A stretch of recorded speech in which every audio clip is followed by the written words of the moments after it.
ఉపాధి కోసం గల్ఫ్ దేశాలకు వెళ్లిన తెలంగాణ కూలీలు అష్టకష్టాలు పడుతున్నారు. నిర్మల్ జిల్లా ముథోల్కు చెందిన రాథోడ్ నాందేవ్ కువైట్ వెళ్లాడు. ఇళ్లలో పని అని చెప్పిన ఏజెంట్ తనను మోసం చేశాడంటూ సెల్ఫీ వీడియో తీశాడు. తనను ప్రస్తుతం ఎడారిలో ఉంచారంటూ ఆవేదన వ్యక్తం చేశాడు. ప్రస్తుతం ఎడారిలో వెంటలకు కాపరిగా ఉన్నారని యజమానులు వేధిస్తున్నారంటూ వీడియోలో తెలిపాడు. సీఎం రేవంత్ రెడ్డి ముథోల్ ఎమ్మెల్యే తనను కాపాడాలంటూ వేడుకున్నాడు.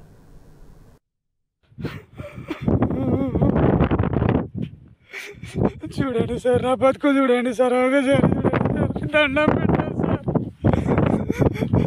కాపాడండి సార్, కాపాడండి సార్.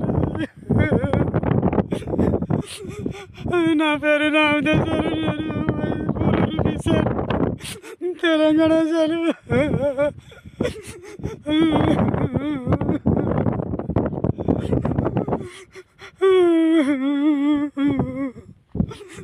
మా ఓనర్ చాలా చిత్రహింసలు పెడుతుండే సార్. నేను తట్టుకోపోలేను సార్, నేను బతకలేను సార్. కోవిడ్ బార్డర్ దాటి ఉన్నాను సార్, సౌదీ ఎడారిలో ఉన్నాను sir. CM Revanth Reddy sir నేను కాపాడు సార్, పెడతాను సార్. మా ఎమ్మెల్యే రామరావు పెడలు సార్ కాపాడు సార్, మీకు కూడా పడబెట్టాను సార్.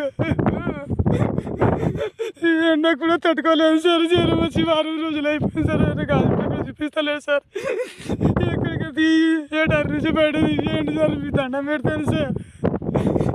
కాపాడండి సార్, లేకపోతే ఆత్మహత్య చేసుకొని చచ్చిపోతాను సార్ ఈ బాధలకు సార్.